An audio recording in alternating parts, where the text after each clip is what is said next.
Hola, en esta oportunidad les vamos a hacer entrega de un tercer parcial, ahora que prontito se viene eh, el último parcial de la materia, de un parcial de álgebra 62 que se tomó el primer cuatrimestre de este año, ¿sí? Como siempre les decimos, les dejamos acá primero el parcial para que ustedes traten de resolverlo solos y si se traban, miren, ¿no? O si no saben cómo hacerlo, ¿no? Yo se los explico paso a paso cada uno de los ejercicios. Vamos con el primer ejercicio. El primer ejercicio es de vectores en R3. Te dan tres vectores, el 2 1 menos uno, el 1 1 3 y el 4 menos 7 1. Y lo primero que te piden es que hagas unas cuentitas muy fáciles, que es que cada uno de ellos es ortogonal con los otros dos. Es decir, que el producto interno entre U y B, entre U y W y entre B y W dan cero. Bueno, acordate que el producto interno se hacía como te muestro acá. Primera con primera, más segunda con segunda, más tercera con tercera. Esa es la diferencia, ¿no? Aparece la tercera con la tercera. A diferencia del parcial anterior, donde eran solo dos componentes. Y bueno, si haces las cuentas te van a dar cero, porque acá te va a quedar, tomas uno 3 menos 3 0, 8 menos 7 1 y menos uno 0, y 4 menos 7 menos 3 más 3 0. Muy bien. Fíjate que esos tres vectores, entonces, si son ortogonales, definen un prisma. ¿Mm? Bueno, es un paralelepípedo, pero donde todos los ángulos son de 90 grados. Si vos querés el volumen de ese paralelepípedo, bueno, podés, digamos, operar como hacemos siempre, que tenemos un paralelepípedo y mirar el módulo del determinante, o sí, del determinante de los tres vectores, ¿sí? Acá te hago el determinante donde lo desarrollé por la primera fila. Acordate que era el elemento de la matriz por el cofactor menos uno a la 1 más uno por el determinante de la matriz que se obtiene de borrar la fila uno y la columna uno en el primer caso, y lo mismo para el segundo y para el tercero, ¿sí? Bueno, calculando ese determinante vemos que da 66. Acordate que hay que ponerle el módulo al determinante, porque estás calculando un volumen. El determinante te puede dar negativo, pero el volumen no.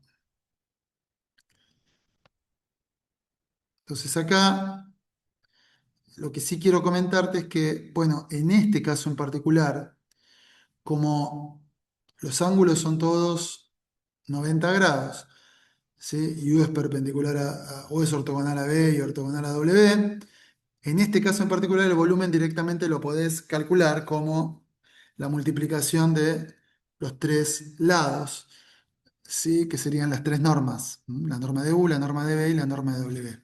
Si calculás la norma de los vectores, acordate que las normas se hacían haciendo la suma de los cuadrados y la raíz. En este caso, ¿no? En el caso del U, fíjate que te va a quedar 4 más 5 más uno 5 más uno 6 y la raíz de 6. Esa es la norma de U. En el otro caso te va a quedar uno más uno 2 más 9 11 raíz de 11. Y en el otro 16 más 49 son 65 y uno 66 raíz de 66. Si haces la cuentita, ¿m? Vas a ver cómo te va a quedar. Sí, 66 al cuadrado, raíz de 66 al cuadrado queda 66, lo mismo que antes. Acuérdate que esto solo se puede hacer en este caso en particular, porque los ángulos son todos de 90 grados.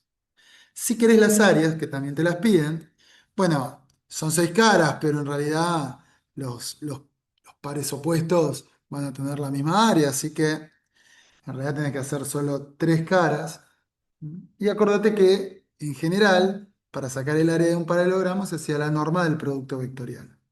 Que te muestro, por ejemplo, para U y para B, agarras los vectores, acordate que el producto vectorial se hacía en la primer componente, la segunda del primero, por la tercera del segundo, menos la tercera del primero por la segunda del segundo. En la segunda se hacía la tercera del primero por la primera del segundo, la primera del primero por la tercera del segundo. Y en la última se hacía la primera del primero por la segunda del segundo menos la segunda del primero por la primera del segundo. La cuestión es que nos va a quedar este vector y si le calculamos la norma nos da raíz de 66, que es lo mismo que nos daría si multiplicáramos las normas de U y de B. ¿Sí? Como vimos antes, sería raíz de 6 por raíz de 11, que te da raíz de 66. Esto obviamente solo porque el vector U es ortogonal al B y entonces el seno del ángulo sería el seno de 90 que da 1. Bueno, acá también te dejo las otras dos áreas que se hacen exactamente igual, con los cálculos ya hechos, de las dos maneras. ¿Sí? En general, como uno lo haría con cualquier paralelogramo, y como podría ser acá en este caso particular, donde los paralelogramos en realidad son rectángulos. Bueno, así sería el primer ejercicio. Vamos con el ejercicio 2. Este ejercicio 2 es de geometría en R3. Te recomiendo muy fuertemente que hagas un dibujo orientativo para que vos entiendas cómo es la geometría y qué es lo que está pasando en el problema. Te habla de un plano pi que pasa por tres puntos, A, B y C.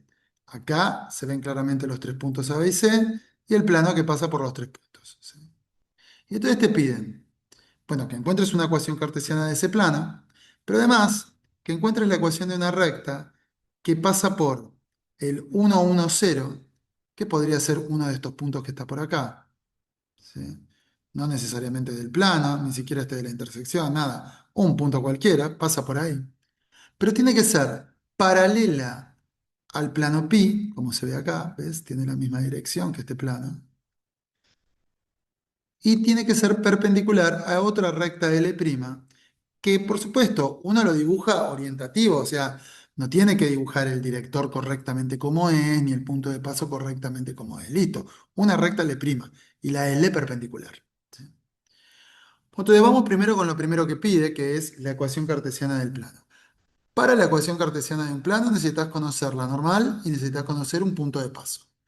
Entonces, para sacar la normal, fíjate que vos podrías trasladar estos dos vectores a B y a C que están contenidos en el plano al origen de coordenadas. Eso acordate que se hace restando extremo menos origen, ¿sí? Igual que en R2. Acá están B menos A y C menos A. Y después hacer el producto vectorial de estos dos, que te va a dar un vector perpendicular en simultáneo a los dos, y ese opera como normal del plano. Entonces acá está hecha la cuenta del producto vectorial. Bueno, primero la resta, digamos, de los vectores. Te va a quedar menos 3, 2, 1 por, cuando restes este con este, menos 2, 0, menos 2. Y si haces el producto vectorial, te va a quedar el menos 4, 8, menos 4. Acordate que podés dividir todo por menos 4, porque como la parada normal solo te interesa la dirección y no el módulo o el sentido. Entonces, podés poner cualquier múltiplo del vector obtenido. Si por ahí ves que todos son múltiplos de 4 o de menos 4, podés dividir todo por menos 4 y te va a quedar el 1, 2, menos 1. Como punto de paso, podés tomar tanto A como B como C. Yo tomé A, que es el 2, 1, 1. Y entonces te armás la ecuación cartesiana del plano multiplicando un vector genérico de R3 por la normal, haciendo el producto interno, y del punto de paso elegido, el A, con la normal. Si haces esos productos internos, te va a quedar este plano, ¿sí? X más 2y menos z igual a 2 más 2, 4, menos 1, 3. Bueno, ya tenemos la ecuación del plano. Y ahora lo que nos piden es una recta que sea perpendicular al E' y paralela al plano. Acordate que si la recta tiene que ser paralela al plano, su director tiene que ser ortogonal a la normal. Y si tiene que ser ortogonal o perpendicular a la recta L', el director, su director, tiene que ser ortogonal al director de la recta de L'. Como tiene que ser ortogonal en simultáneo a estos dos vectores, podemos tomar como director de la recta buscada el producto vectorial de los dos vectores.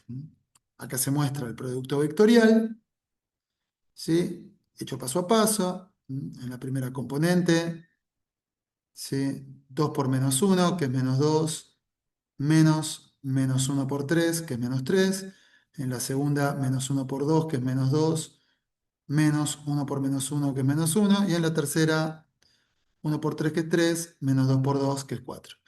¿Mm? Así que nos da este vectorcito, y ese vectorcito es el director de la recta. Y el punto de paso, y bueno, te lo daban, te pedían que pase por el punto 1, 0, 0. Entonces podemos armar la recta como todos los puntos que se escriben como lambda por el 1, menos 1, menos 1, más el 1, 0, 0. Acordate de poner que lambda es un parámetro y puede correr sobre todos los números reales. Y con eso queda concluido este ejercicio.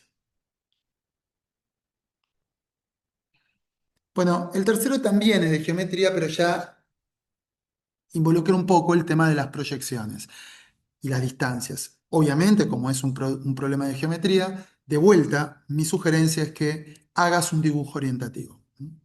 Entonces, fíjate que dice que pi, es este plano, es el plano perpendicular a esta recta, imagínate que es perpendicular, y que además ese plano pasa por el 2, 1, 1.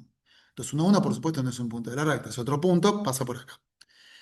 Entonces te pide que encuentres el punto del plano pi, que yo lo llamo Q, más cercano a P, y que además después des la distancia entre P y el plano, que va a ser la distancia entre P y Q.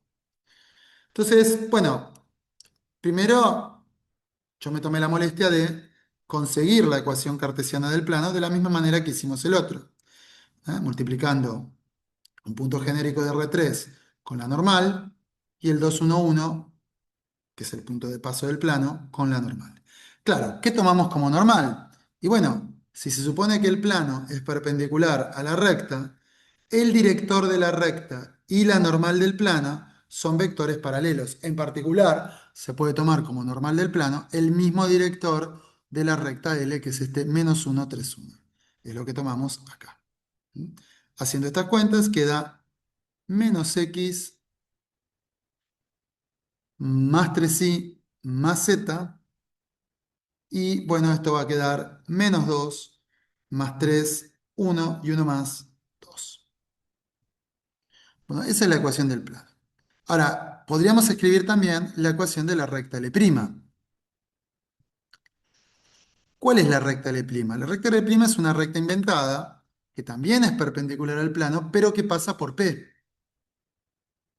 Esa recta no es difícil de calcular porque vamos a seguir tomando como director de esa recta al mismo director de la recta L, ya que son paralelas, o a la normal del plano, es lo mismo, y le vamos a hacer pasar por el punto P, que es el menos 2, 3, 2. Observen que Q, que es la proyección de P, la proyección ortogonal de P sobre el plano pi, que por otra parte es el punto más cercano del plano pi al punto P, no es ni más ni menos que la intersección de esta recta L' que escribimos con el plano pi que obtuvimos, ¿sí?, por acá. Entonces, si yo quiero la intersección entre una forma paramétrica y una forma cartesiana, conviene empezar por la paramétrica.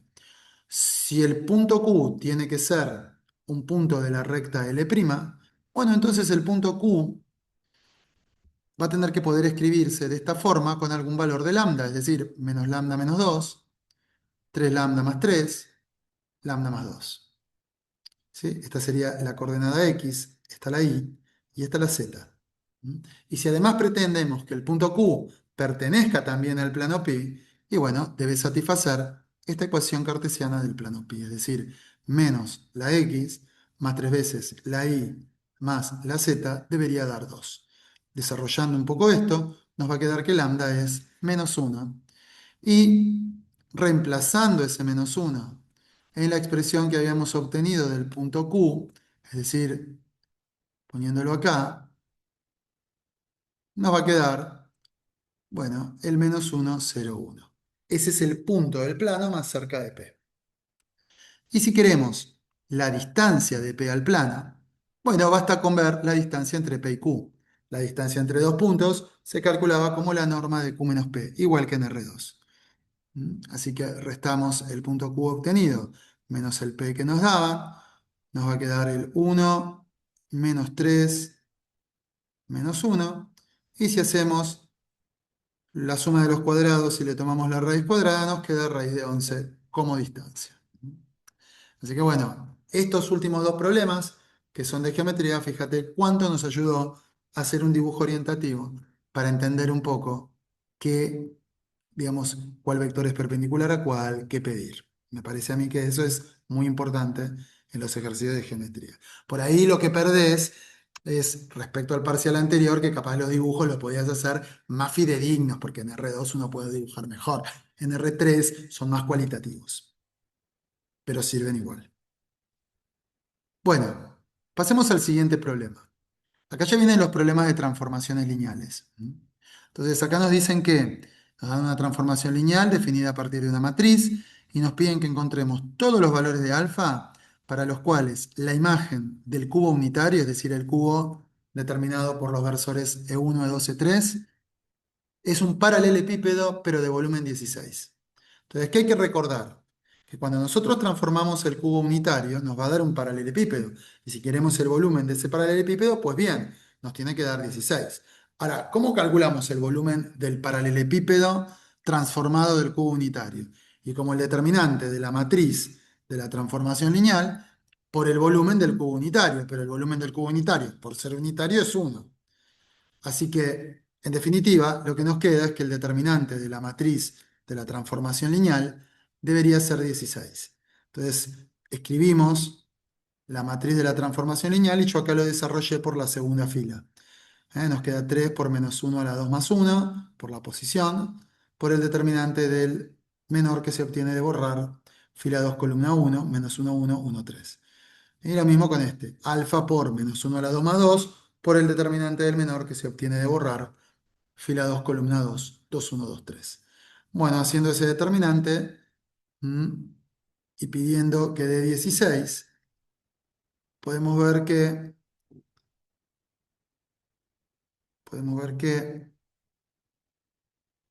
acá nos queda el módulo de 12 más 4 alfa y, y bueno, para que eso dé 16 habría dos posibilidades.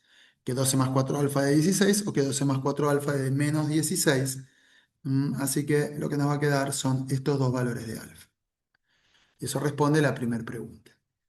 La segunda pregunta, volvemos, la parte B, que no tiene conexión con la parte A, nos dice, bueno, ahora para el alfa 1, encontrar la intersección del plano pi, que es este, un plano que pasa por el origen, con la imagen de ese subespacio, de ese plano que pasa por el origen. Entonces, bueno, lo primero que podemos hacer es tratar de encontrar un punto cualquiera de ese plano pi. Para eso podemos despejar z en función de x, y. Nos queda que z es menos x menos y. Y asignándole a x un número cualquiera lambda y ahí un número cualquiera mu, bueno, z va a tener que ser menos lambda menos mu. Este es un punto genérico, ¿sí? de el plano pi. ¿Mm? Entonces, si ahora queremos la imagen del plano pi, bueno, transformamos un punto genérico, es decir, le calculamos, aplicamos la matriz a ese punto genérico que nos va a dar esta expresión. Y entonces esto va a ser un vector cualquiera, ¿sí? de la imagen del plano pi. ¿Mm? Entonces, un vector que pertenece a la imagen del plano pi es uno que se escribe así. Si además yo quiero la intersección y quiero que pertenezca al plano pi, le voy a hacer cumplir la ecuación del plano pi, es decir, esta que está acá. La suma de las tres componentes me va a tener que dar cero, o sea que sumo esto más esto y me tiene que dar cero. Eso me va a dar un valor de lambda, mejor dicho, una relación entre lambda y mu. Me va a quedar que lambda es igual a mu. Si esa relación la ponemos, digamos, en la expresión em, en la expresión de t de esta, ¿no? Del vector genérico de la imagen del plano pi, nos va a quedar, bueno, lambda menos 2 lambda, que es menos lambda, 3 lambda más lambda, que es 4 lambda, y menos lambda menos 2 lambda, que es menos 3 lambda. Es decir, nos van a quedar las combinaciones lineales del menos 1, 4, menos 3. O sea, esa otra recta que pasa por el origen, que es otro subespacio.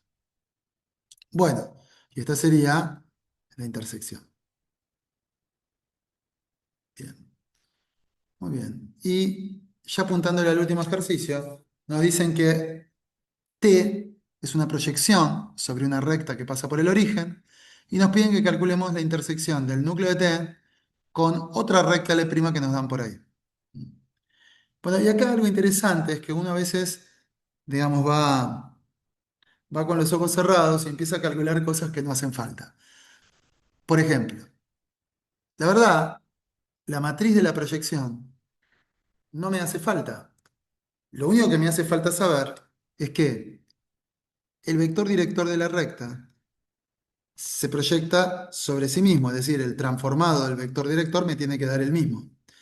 Y otro par de vectores perpendiculares al director, y que no sean múltiplos entre sí, se tienen que proyectar al cero, ¿sí? Cuando hago la proyección ortogonal, justamente porque son ortogonales a la recta. Entonces, estos dos vectores, ¿no? Que yo lo saqué a ojo porque tienen que ser vectores perpendiculares a este, vectores ortogonales a este. Entonces uno puede poner un cero acá y un uno y un uno, cosa de que quede uno por menos uno más uno por uno 0. Y lo mismo acá, puedo poner un cero en la del medio y poner un uno y un menos uno para que quede uno por uno 1 y menos uno por uno 0. Estos son dos vectores ortogonales a este. Bueno, esos se tienen que transformar en el cero. Y por lo tanto, son los generadores del núcleo de T, de la transformación T. Es decir, cualquier vector del núcleo de T se tiene que escribir como combinación lineal de estos dos, porque son los que van al cero. Entonces, esta es la expresión genérica de un vector del núcleo. Si quiero la intersección con L', puedo escribir un vector genérico de L' de esta manera. ¿Mm? Y bueno, si tienen que pertenecer a los dos, tienen que ser lo mismo, con lo cual B debería ser alfa más 2, A 4 alfa más 3 y A menos B menos alfa más 5. Reemplazando lo que es B acá y lo que es alfa acá, en esta ecuación, podemos encontrar un valor de alfa, que es el 1. Con el valor de alfa podemos sacar el valor de B y de A. No nos hace falta porque puedo reemplazar el valor de alfa acá, ¿sí? Y me va a dar el 374, que esa sería la intersección del núcleo de T con L'. También podría haber sacado este, B igual a 3 y A igual a 7 y reemplazaba acá y me hubiera dado lo mismo. 3 7 y 7 menos 3 4. Y me queda el mismo vector. ¿Mm? Pero fíjense que acá no hizo falta sacar la matriz de la proyección. O sea, ¿para qué voy a sacar la matriz de la proyección y después sacarla del núcleo si ya sé que esos dos vectores ortogonales transforman al cero? Y son el núcleo, o generan el núcleo. Así que bueno, este sería un tercer parcial completo. Se tomó en el cuatrimestre pasado. Así que bueno, espero que lo hayan entendido y haya aclarado algunas dudas. Como siempre, los espero en la próxima entrega de Audacity para que sigamos aprendiendo juntos, ¿sí? Bueno, muchas gracias